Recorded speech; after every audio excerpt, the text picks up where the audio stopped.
একটি কথা শুধু আপনাদের সামনে বলছি, আগামী 29শে জুলাই বিদ্যাসাগরের 135তম প্রয়াণ দিবস।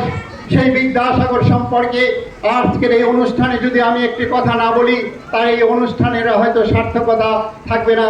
শুধু সেইখানে দাঁড়িয়ে থেকে আমি বলছি যে একটা মানুষকে দু পায়ে তার করিয়ে দিয়ে সমস্ত প্রভূতিকে যিনি খুলে দিয়েছিলেন, তিনি হলেন ঈশ্বরচন্দ্র বিদ্যাসাগর। তিনি যে শিক্ষা চেয়েছিলেন, তিনি যেভাবে ছাত্র ছাত্রীদেরকে তৈরি করেছিলেন, তিনি সেই সমাজে সেই পরিস্থিতিতে যেভাবে বিদ্যালয় তৈরি করে বালক বালিকাদের শিক্ষার আলোয় পৌঁছে দিয়েছিলেন, আজকে কি আমাদের তা মনে আছে? সেদিনের কথা আজকে হয়তো ছাত্রছাত্রীরা অতটা বুঝতে পারবে না, কারণ তারা বই পড়ছে। সেদিন তিনি যখন বর্ণ পরিচয় বই লিখেছেন, বর্ণ পরিচয় নিয়ে একটা ছাত্রছাত্রীকে শিখতে শিখিয়েছিলেন। ঠিক সর্বশাস্ত্র বিশারদ ঈশ্বরচন্দ্র বিদ্যাসাগর তিনি যখন আসলেন, তিনি তখন প্রথমেই অব্রাহ্মণদের তিনি পড়ার ব্যবস্থা করে দিয়েছেন। কেন? তখন সংস্কৃত কলেজে শুধু ব্রাহ্মণরাই পড়াশোনা করত, কিন্তু অব্রাহ্মণদের পড়াশোনা করতে দেওয়া হতো না। তিনি যুক্তি তর্ক দিয়ে তিনি তার ব্যবস্থা করেছেন।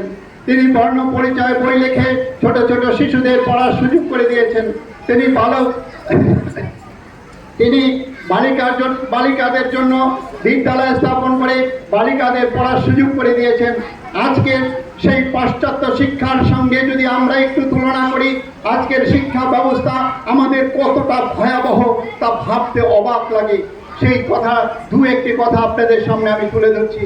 আজকের সেই যে যেখানে বিজ্ঞানসম্মতভাবে ছাত্রকে তৈরি করতে চেয়েছেন, সেখানে আজকে তিনি শিশুদের নাকি পড়ানো হচ্ছে যে গাছপালা চলাফেরা করে কিভাবে। এক সময় গাছপালা চলাফেরা করত, তাদের শিকড় বাকড় এক জায়গা থেকে অন্য জায়গায় পৌঁছে দিত, এবং গাছের জায়গায় ডালপালায় বৃদ্ধ মানুষকে পৌঁছে দিল, তাদেরকে অন্য জায়গায় পৌঁছে দিত।